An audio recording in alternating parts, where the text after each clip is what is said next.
Good morning students.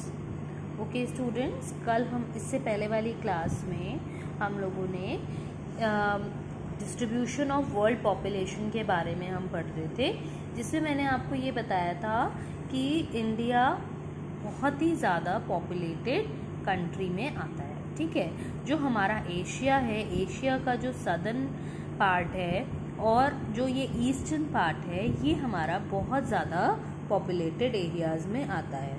Now इसके आगे का अब हम लोग पढ़ते हैं। Now let's start. India lies at the centre of the South Asian cluster with Pakistan, Bangladesh and the island of Sri Lanka next to it. India कहाँ पे लाई करता है? South Asian cluster with Pakistan. Cluster with Pakistan मतलब जो एशिया का सदर्न पोर्शन है वहाँ पर हमारा इंडिया लाई करता है, और उसके साथ साथ कौन कौन से देश उसके साथ जुड़े हुए हैं? Pakistan, Bangladesh and island of Sri Lanka next to it. जो श्रीलंका है वो तो बिल्कुल उसके जस्ट पास में है। You can see here, I think ये तो सबको पता ही होगा ना। This area has one of the greatest concentrations of people on earth with about 1.5 billion people।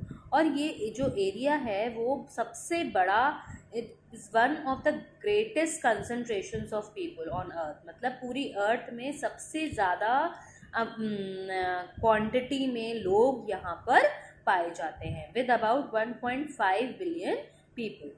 This is also a region with a rapidly growing population. ये एक ऐसा reason भी है जहाँ पर बहुत जल्दी पॉपुलेशन ग्रो करती रहती है।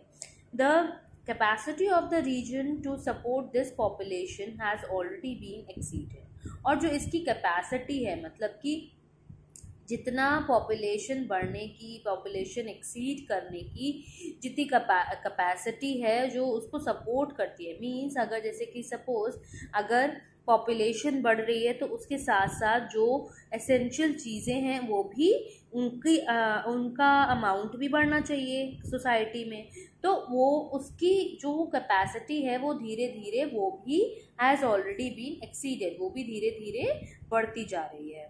Most people here are engaged in primary economic activities. और ज़्यादातर पीपल यहाँ पर किस में एंगेज रहते हैं? Primary economic activities. जो छोटी छोटी इकोनॉमिक एक्टिविटीज़ होती हैं, मतलब अपनी ही, जैसे कि सपोज जो छोटा मोटा लोग बिजनेस अपना खुद का बिजनेस स्टार्ट कर देते हैं, कहीं पे भी छोटा छोटा काम कर सकते हैं, जैसे कि किसी के घर में खाना बनाना, या फिर जो आपका जैसे कि कारपेंटर का काम, बहुत छोटे छोटे कारपेंटर होते हैं। छोटे छोटे का मतलब कि बहुत ज़्यादा लेवल पे कारपेंटरिंग नहीं करना, बहुत छोटे लेवल पे ही कारपेंट्री करके वो अपनी जीविका चला लेते हैं। Now, Europe is the third most populated regions with around 700 million people। Europe कैसा है? यूरोप कहाँ है? यूरोप आपका थर्ड मोस्ट पॉपुलेटेड रीजन है हमारे पूरे वर्ल्ड का, थर्ड नंबर पे आता है with around 700 million people.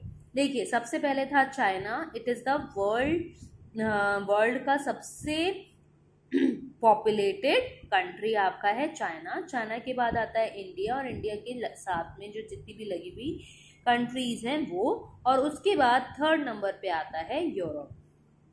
Unlike the two regions mentioned above, the terrain and environment are not as important in determining the population distribution। अगर हम ये बात करें कि कोई भी दो रीजन्स जो होते हैं, जैसे कि चाइना हो गया या फिर इंडिया हो गया, वो क्या होते हैं? The terrain and environment are not as important in determining the population distribution।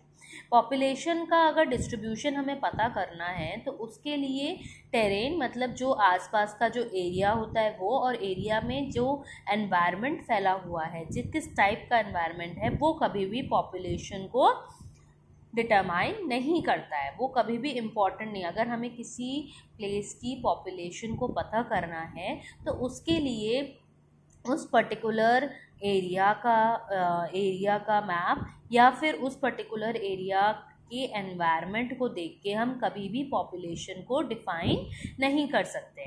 Another contrast lies in the fact that the majority of the European population lives in cities and towns, leaving the rural countryside more open and sparsely populated. इससे हम क्या समझते हैं कि जो हमारा European population है वो अनदर कंट्रास्ट, मतलब अगर हम इसी के ऑपोजिट देखें कि जो यूरोपियन पॉपुलेशन है वो ज़्यादातर कहाँ रहती है, सिटीज़ में रहती है और टाउन्स में रहती है, leaving the rural country side more open, और वो जितने भी रूरल कंट्री साइड मतलब जो हमारा रूरल पोर्शन है जहाँ पर जो वेल डेवलप्ड कंट्री का साइड है वहाँ वाली साइड को वो क्या कर देते हैं, अलग छोड़ देते हैं, एंड स्पार्सली पॉपुलेटेड। जो रूरल कंट्री साइड मतलब रूरल एरिया जो है जहाँ पर ज़्यादा चीज़ें डेवलप्ड हैं वहाँ के जो एरियाज़ हैं वहाँ पर पॉपुलेशन कम रहती है in comparison to other cities and towns. These contrasts with the Eastern and Southern Asian clusters are a result of industrial revolution that took place in Europe over 200 years ago. और ये जो दोनों चीज़ों का जो क्लस्टर है मतलब दोनों को जब हमारा eastern and southern south Asian मतलब कि जो यूरोप वाला पार्ट है और साउथ एशियन पार्ट को अगर हम आपस में मिलाएंगे तो ये पूरा किसका रिजल्ट बनता है, इंडस्ट्रियल रेवोल्यूशन। जब आप लोग हिस्ट्री पढ़ेंगे बेटा तो उसमें आप एक इंडस्ट्रियल रेवोल्यूशन चैप्टर पढ़ेंगे, उसमें क्या होता है कैसे हमारे कंट्रीज़ में कैसे हमारे वर्ल्ड में इंडस्ट्रीज़ का आना शुरू हुआ और फिर इंडस्ट्रीज से कैसे लोगों ने अपनी इनकम बढ़ाना शुरू करी।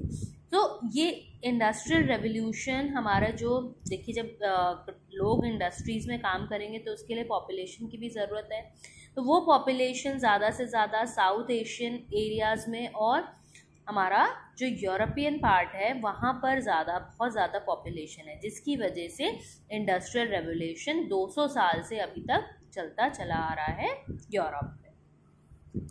Now there is one fact corner, एक छोटा सा फैक्ट है उसको ध्यान से देखेंगे हम। Macau the highest population density, जो हमारा मकाओ एक जगह है वहाँ की सबसे ज़्यादा पॉपुलेशन डेंसिटी कही जाती है, सबसे highest.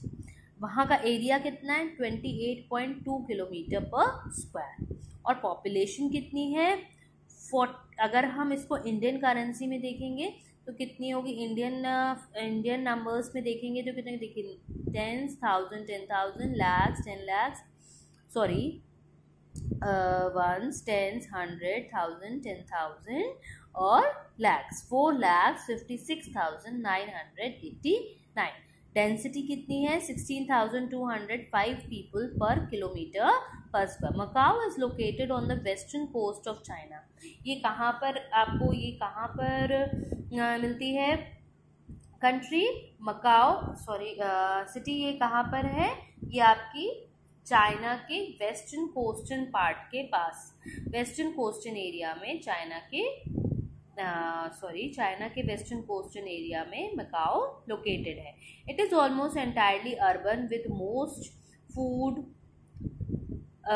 Water and energy supplies being imported, और यहाँ पर ज़्यादा से ज़्यादा फूड वाटर और एनर्जी हमेशा इम्पोर्ट होती रहती है।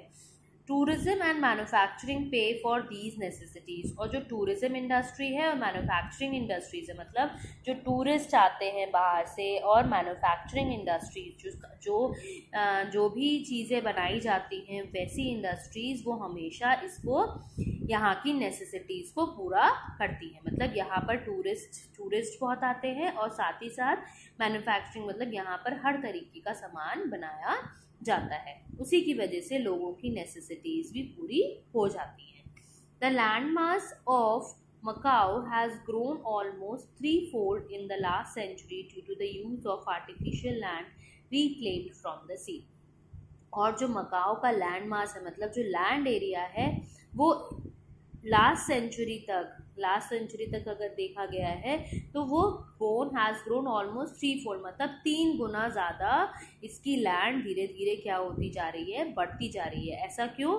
क्योंकि ये क्या यूज़ करते हैं, artificial land reclaimed from the C.